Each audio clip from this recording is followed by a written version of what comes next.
खुलुमबाय स्टुडियो दं आं भाग्यश्री बसुमतारी बाक्सा खारुवाजानाव हेन्डलुम एन्ड टेक्सटाइल बिफाननि सायाव मोनसे मेल आरो सांग्रांथि जथुम खुंनाय जादों। दिनै बाक्सा खारुवाजानाव हेन्डलुम एन्ड टेक्सटाइल बिफाननि दैदेननायाव बाक्सा जिल्लानि सायाव बिथा खालामनानै फालांगियारिफोरनि मोनसे सांग्रांथि जथुम खुंनाय जायो। बे हाबाफारियाव गाहाय आलासि महरै हेन्डलुम एन्ड टेक्सटाइल बिफाननि मावफुं सोद्रोमा धनन्जय बसुमतारी बिथाङा बाहागो लायो आरो नेमखान्थि बायदियै आलारि बाथि सावनानै मेलखौ बेखेवनानै होयो।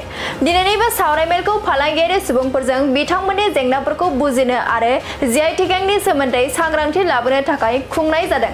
बे मेलाव बाक्सा जिल्लानि लेङाइ कमिसनार मैत्रेय सन्दिखय आरो हेन्डलुम एन्ड टेक्सटाइल बिफाननि CHT हिरेन दिबेजों लोगोसे गोबां गेदेमा सुबुंफोरा बाहागो लादों।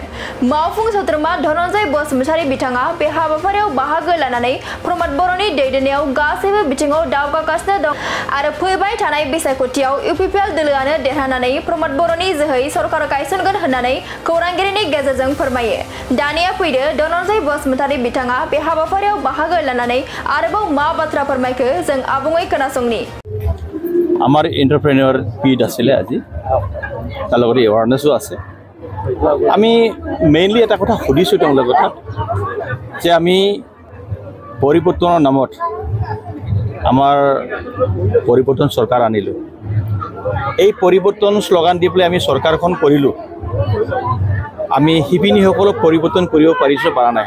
বিটিআৰ অঞ্চলত শিপিনীসকলক কিবা সহায় কৰিব পাৰিছোঁ পৰা নাই। সেইটো দিশত আমি আলোচনা হৈছে। আজি বৰ ধুনীয়া হৈছে।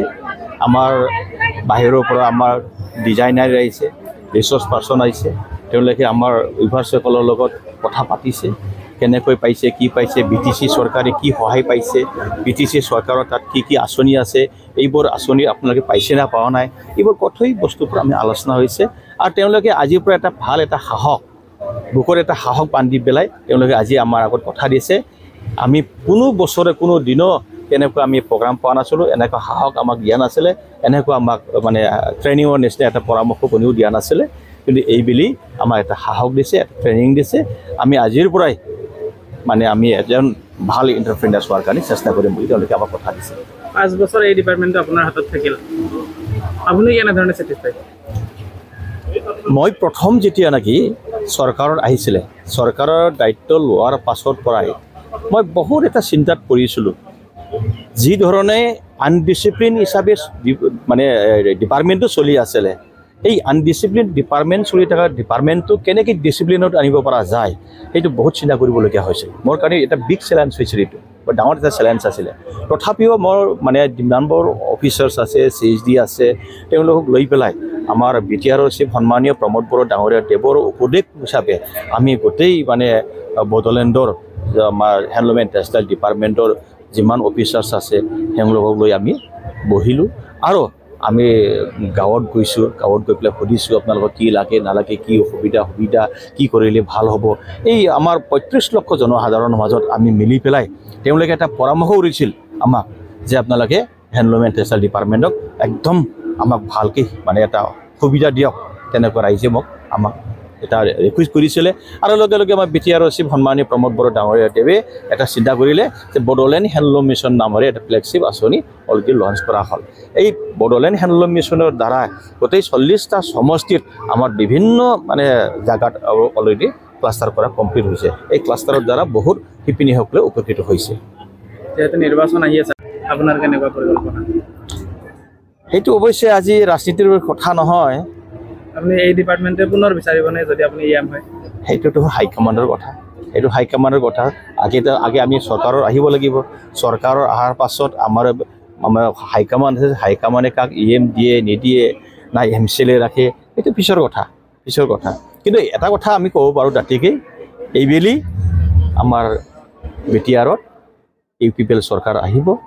তাত আকৌ আমাৰ বৰ্তমান BTRৰ প্ৰধান সন্মানীয় প্ৰমোদ বড়ো ডাঙৰীয়া দেৱকে আকৌ CM কৰাৰ কাৰণে আমি যুঁজ কৰি আছোঁ। আমাৰ বড়োলেণ্ড হেণ্ডলুম মিছনৰ আণ্ডাৰত যেটো এটা আমাৰ ডিস্ট্ৰিক্ট ওয়াইজ এন্টাৰপ্ৰেনাৰ মিট আমি অৰ্গেনাইজ কৰিছো প্ৰথম আজি আমি বাক্সা ডিস্ট্ৰিক্টত অৰ্গেনাইজ কৰিলো আমাৰ ইয়াৰ অবজেক্টিভটো এটো হৈছে যে আমি শিপিনী সকলক এম্পাৱাৰ কৰিবৰ কাৰণে বড়োলেণ্ড হ্যান্ডলুম মিছনৰ আন্ডাৰত আমি ক্লাষ্টাৰসমূহ গঠন কৰিলো তেওঁলোকক আমি ওয়াৰ্কিং কেপিটেলৰ পৰা ইকুইপমেন্ট দিয়ালৈকে আমি তেওঁলোকে যাতে বিজনেছ কৰিব পাৰে সাস্টেইনেবল ডেভেলপৰ বাবে আগবাঢ়ি যাব পাৰে তাৰ ওপৰত আমি তেওঁলোকক সবলীকৰণৰ দিশে আগবাঢ়াই লৈ গৈ আছো কিন্তু অকল যদি আমি শিপিনী সকলৰ লগতে অকল আমি কাম কৰো কিন্তু আমাৰ এই হ্যান্ডলুম সেক্টৰত বহুতখিনি ষ্টেক হোল্ডাৰ আছে যেনেকৈ আমাৰ ইয়াতে এন্টাৰপ্ৰেনাৰ আছে এন্টাৰপ্ৰেনাৰ লগে লগে আপোনাৰ ট্ৰেডাৰ্ছ আছে যিসকলে হ্যান্ডলুমৰ বিজনেছ কৰে তেওঁলোকৰো আমাৰ ষ্টেক হোল্ডাৰ তেওঁলোকক আমি বড়োলেণ্ড হ্যান্ডলুম মিছনৰ অধীনত কেনেকৈ আগবঢ়াই লৈ যাব পাৰিম তাৰ ওপৰতে আমাৰ আজি এই এন্টাৰপ্ৰেনাৰ মিটখন হৈছিলে আৰু আপোনালোকে সকলোৱে জানে যে বড়োলেণ্ডত হ্যান্ডলুমে কেইবাটাও প্ৰডাক্টত GI টেগ পাইছে এই GIৰ বিষয়ত যদি আমি এটা সজাগতা সভা নকৰোঁ তেতিয়াহ'লে আমাৰ শিপিনীসকলে যে GI পোৱাৰ কাৰণে চৰকাৰে তেওঁলোকৰ কাৰণে GI আনি দিলে তো এই GI দি তেওঁলোকৰ কি সুবিধা হ'ব এন্টাৰপ্ৰেনাৰসকলৰ কি সুবিধা হ'ব আৰু যেনেকৈ হ্যান্ডলুম ৰিজাৰ্ভেশ্যন এক্ট আছে হ্যান্ডলুম ৰিজাৰ্ভেশ্যন এক্টটো আৰু ওপৰত তেওঁলোকে কি ধৰণে সুবিধা ল'ব পাৰে এন্টাৰপ্ৰেনাৰসকলে বা ব্যৱসায়ীসকলে যে মাজে মাজে আপোনাৰ সিজ কৰে আপোনালোকে হয়তো ৰিপৰ্ট কৰা দেখিছে যে হ্যান্ডলুম টেক্সটাইল ডিপাৰ্টমেণ্টে ডিস্ট্ৰিক্ট অফিচৰ লগত লগ লাগি এডমিনিষ্ট্ৰেশ্যনৰ লগ লাগি সিজ কৰে বস্তুবিলাক তো তেওঁলোকে সদায় আমাক এটা কুৱেশ্যন কৰে যে আপোনালোকে আমাৰ বস্তুবিলাক সিজ কৰিছে আমি বস্তু ক'ত পাম বিক্ৰী কৰিব কাৰণ কাপোৰ নহ'লেতো মানুহ থাকিব নোৱাৰিব লাগিবই আমাক কাপোৰখিনি তো সেইকাৰণে আমি বড়োলেণ্ড হ্যান্ডলুম মিছনে এন্টাৰপ্ৰেনাৰ ট্ৰেডাৰ্ছসকলক এটা সজাগতা সভা দিছোঁ যে আপোনালোকে আমাৰ লোকেলি উৎপাদিত কাপোৰখিনি কিনক আৰু আপোনালোকে উৎপাদন আপোনালোকৰ ইচ্ছা অনুযায়ী যোনটো ক্লাষ্টাৰৰ লগত কলাবৰেট কৰিব খোজে যোন শিপিনীৰ লগত আপোনালোকে কলাবৰেট কৰিব খোজে সেই শিপিনীসকলৰ লগত কলাবৰেট কৰক আমি ডিপাৰ্টমেণ্টে আপোনালোকক টেকনিকেল ছাপৰ্ট মাৰ্কেটিং ছাপৰ্টৰ পৰা আদি কৰি গোটেইখিনি আমি আপোনালোকক ডিপাৰ্টমেণ্টে ছাপৰ্ট দিম এনেকৈ ধৰণৰ এন্টাৰপ্ৰেনাৰ ট্ৰেডাৰ্ছ শিপিনী সকলোৰ লগত এটা কলাবৰেশ্যন আমাৰ BTCত ফাৰ্ষ্ট টাইমৰ বাবে এনেধৰণৰ হৈ আছে আৰু আমি আশাবাদী যে আমি এই ধৰণে যদি আমি আগবঢ়াই নিব পাৰোঁ আমি হ্যান্ডলুম সেক্টৰ ডিপাৰ্টমেণ্টতে সাস্টেইনেবল ডেভেলপমেণ্টৰ কাৰণে আগবাঢ়ি যাব পাৰিম